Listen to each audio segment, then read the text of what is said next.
Olá, tudo bem? Para quem não me conhece, eu sou coordenador e professor do curso de pós-graduação em Direito Médico e da Saúde. E hoje nós vamos falar sobre um tema interessante, que é a sindicância no Conselho Regional de Medicina, ou nos CRMs. Antes da gente entrar no nosso tema, eu gostaria de convidar o colega, convidar a colega para me seguir nas redes sociais.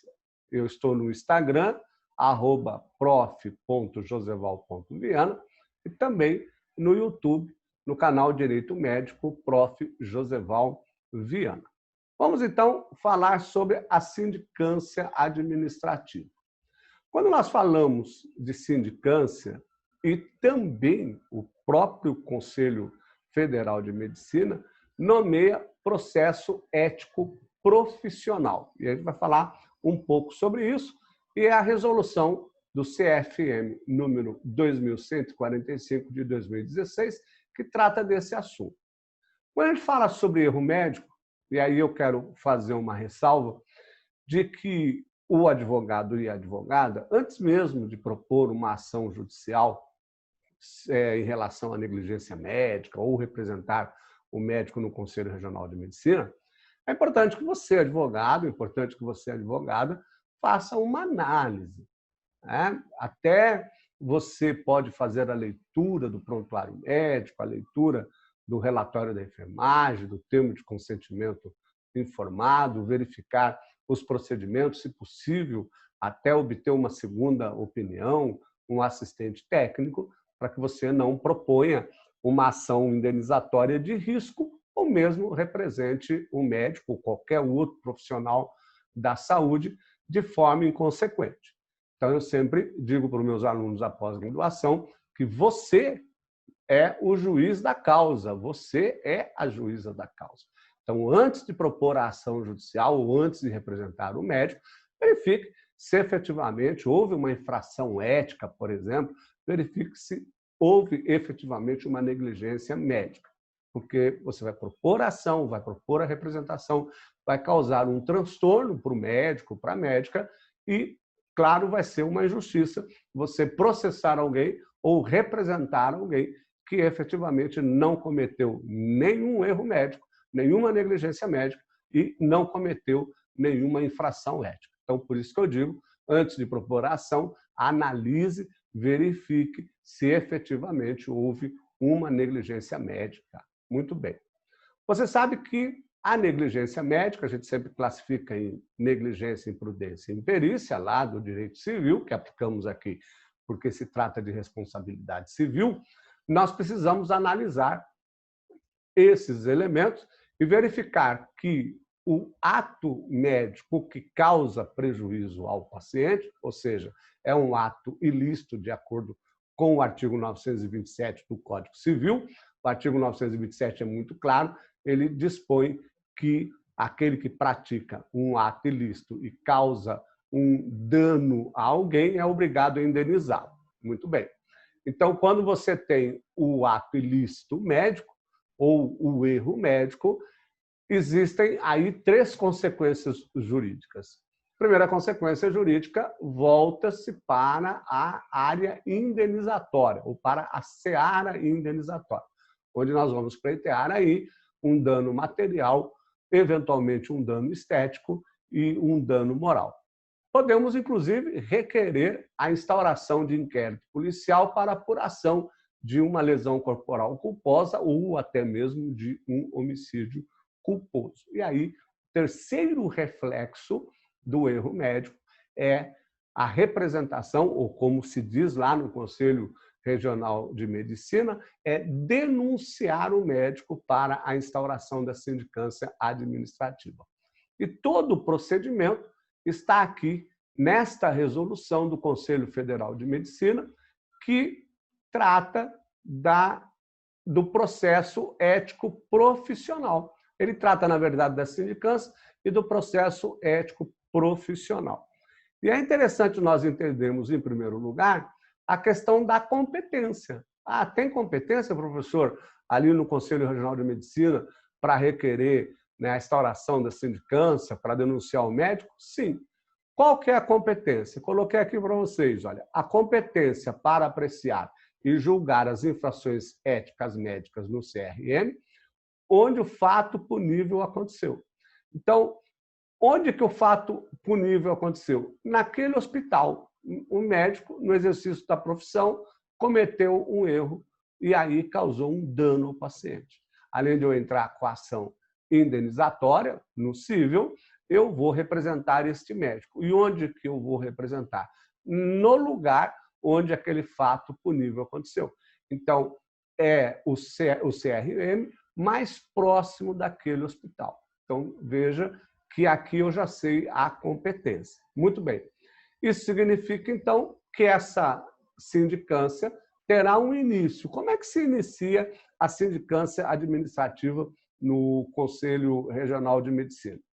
Essa sindicância administrativa pode ter início em dois momentos. Primeiro, ofício pelo próprio CRM. Sabe que o próprio Conselho Regional de Medicina pode requerer de ofício a instauração de uma sindicância administrativa para apurar uma determinada infração ética. Por exemplo, diz respeito ao artigo 111 do Código de Ética Médica, que trata da publicidade médica. A publicidade médica tem algumas limitações, como o advogado também tem, igual o advogado. E o próprio Conselho Regional de Medicina, ao verificar, ao tomar conhecimento de que um médico está fazendo uma publicidade, por exemplo, está veiculando uma publicidade que diz respeito ao artigo 111, artigo 112 do Código de Ética Médica, fazendo publicidade no Facebook, publicidade no Instagram, e desrespeita o Código de Ética Médica. O próprio Conselho Regional de Medicina pode colher estas provas e representar ou denunciar esse médico. Então, veja, ele começa a sindicância no próprio Conselho Regional de Medicina, denunciado pelo próprio Conselho Regional de Medicina. Por isso que nós falamos que é de ofício. Pode ser uma denúncia, aqui a denúncia escrita é você, advogado, que vai fazer, então, uma representação contra esse médico ou contra essa médica, vai protocolar no Conselho Regional de Medicina, lembrando que esta representação será endereçada ao presidente do Conselho Regional de Medicina. Então, você vai fazer o endereçamento dessa representação. Ou mediante denúncia verbal também. Então, você tem a denúncia escrita e a denúncia verbal. Olha, pode levar o seu cliente também para fazer a denúncia. Mas é lógico que, como você está sendo contratado para propor a ação e para fazer a representação, é claro que você vai elaborar a representação, vai juntar todos os documentos indispensáveis à sindicância administrativa e aí vai ser, então, endereçada para o presidente do Tribunal, do Conselho Regional de Medicina. Muito bem. Seguindo essa ideia, em primeiro lugar, nós teremos aqui a instauração da sindicância. Então, será nomeado o que nós chamamos de conselheiro sindicante, que irá apurar inicialmente todos os fatos, vai verificar se efetivamente houve ali uma infração ética. Muito bem. E aí, o que ele faz? Ele vai fazer um relatório. E esse relatório, então, poderá fazer com que surja o processo ético profissional. Se você observar, primeiro começa a sindicância.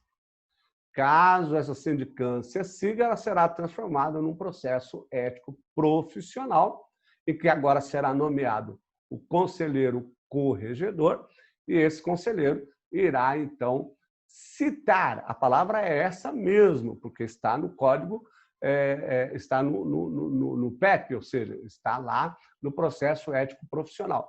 Ele determinará a citação do médico, e aí são duas expressões interessantes, porque o médico é o denunciado, então quem propõe a representação é chamado de denunciante, então quando você for fazer a sua representação, você vai colocar denunciante e denunciado, Como você vai fazer uma petição inicial, é a mesma coisa, só que aí você vai colocar, vem denunciar o médico, e não representar o médico, vem denunciar o médico. Por quê, professor? Porque eu estou usando os termos técnicos, tá certo, do código do PEP, do processo ético profissional, tá certo, do código que rege tanto a sindicância quanto o processo ético profissional. E aí ele será citado para apresentar a sua defesa prévia. Então, veja que a instauração da sindicância é um passo, então eu preciso, num primeiro momento, observar que a instauração da sindicância é um ato processual que é designado para o corregedor, para o sindicante, o conselheiro sindicante, fazer a apuração. Ele, entendendo que efetivamente houve uma infração ética, ele então faz um relatório. Esse relatório é como se fosse uma portaria que vai dar início ao PEP. E aí é nomeado um conselheiro, um outro conselheiro, que é o conselheiro corregedor, e aí ele então determina a citação do médico, do denunciado, para apresentar a defesa prévia no prazo de 30 dias. É isso aí. Espero vocês numa próxima aula aí de sindicância no Conselho Regional de Medicina. Grande abraço a todos.